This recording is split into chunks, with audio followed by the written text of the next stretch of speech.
All right, on Thursday, while the Mueller report came out, TMZ reports that Lori Loughlin's daughter, Olivia, was spotted partying with her fellow YouTuber influencers just days after her mother pleaded not guilty to conspiracy charges related to the college admissions scandal. With us now to discuss, criminal defense and litigation attorney, former prosecutor Alex Little. Alex, good to see you. Good afternoon. Reports also out this week, may have gotten lost in the Mueller news, that a number of these kids now are getting target letters from federal prosecutors. You think about going after somebody's kids, that's almost like tactics prosecutors use against the mob. Yeah, this is a really aggressive tactic. So what a target letter is, it means the prosecutors have sent a letter and said, we think you've committed a crime. We're giving you some notification of that, and we want you to talk to us about next steps. That may be cooperating with the government. It may be an indictment. But you don't see this in most criminal cases in federal court. I mean, this really seems to be pitting the kids against the parents at some point and holding the parents hostage. If you don't plead guilty, we're going after your kids. Does that signify the prosecutors have perhaps a weak case? You know, it signifies that they're probably worried about going to trial. They don't want to play this out and get maybe a juror to say, I don't think this is serious enough for conviction. They want to push hard to get everybody to plead guilty before seeing the inside of a courtroom. If this does go to the inside of a courtroom, do prosecutors have an issue with the argument that, look, people make donations all the time to try to get their kids in? How is it that if you have $6 million for an art building, you're a philanthropist, you give $600,000 to the crew coach, you're a felon? Yeah, you know, it's one thing, if you go to a nice restaurant, you don't really want to go see what's going on in the kitchen. And I think private universities, like the ones that are named here, don't really want the public to see what goes on in those back rooms does that around come admissions. out? Can all of a sudden defense attorneys go after each one of these universities and say, all right, what percentage of people whose parents gave over X get in, et cetera? Oh, 100%.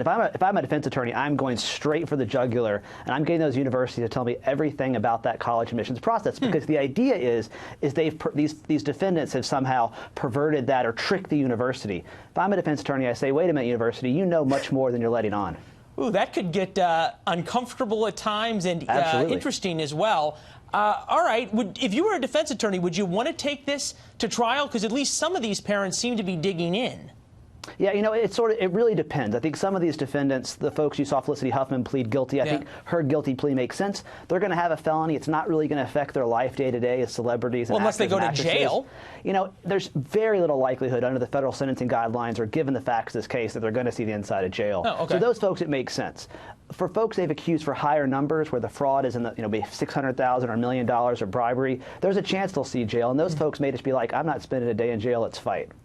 All right. Well, Kim Kardashian has weighed in on this, evidently, telling CNN that if they, meaning her kids, couldn't get into a school, I would never want to use privilege to try to force them into a situation where they wouldn't thrive in anyway. Speaking of thriving, and Kim Kardashian's thoughts on child raising, where does this play for the kids? Because if all of a sudden you're a 50 or 60-year-old hedge fund manager with tens of millions, if not hundreds of millions of dollars, and you have the felony conviction you talk about, all right, if there are kids who are then implicated in this, that changes the calculus. Well, I think on the one hand, remember, these are very privileged kids. These are kids of millionaires and multimillionaires, so they're going to be okay. They're not going to be out on the street. But it absolutely puts pressure on them in a way which I don't think is commensurate with sort of, what they did in terms of wrongdoing. You've dealt with a lot of prosecutors, and is this just doubling down, or do they think they have something different here? What's happening? No, I think it's doubling down. I think it's also a sense of like, gosh, these people really did something wrong, and we're going to punish them for it. There's that sort of true believer sense in some prosecutors' offices, but they are going for the jugular. It's what they've been trained to do, and it's what they're doing here. For sure. All right, Alex Little with us. We'll follow the case and have you back to talk about it. Thanks so much, my friend. Thank you. Good to see you.